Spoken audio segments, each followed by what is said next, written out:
Elbasani doli pa pikë nga transferta në Shkodër, në një ndeshje që me pak fat mund të mbyllej edhe në barazim, një humbje që largoi disi Elbasanin nga kreu, teksa shkodranët tani janë 6 pika avantazh mbi verdë blut.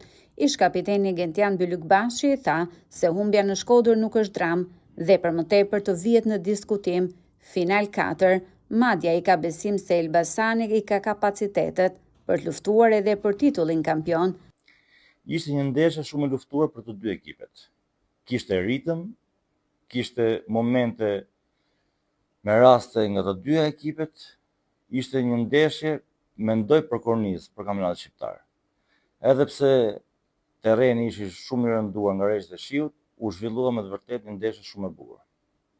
Final Four nuk rrezikohet më jo vetëm për Elbasanin, por edhe për Vllaznin dhe Ignatin. Mendoj që ekipet që do luftojnë deri në ndeshjen e fundit për Final Four do jenë Dinamo, Partizani dhe Durrësi.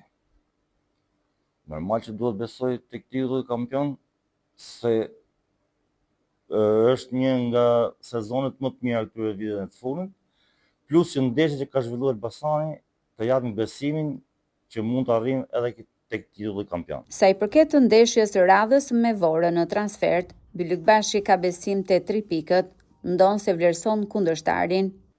Është një ndeshje shumë e vështirë.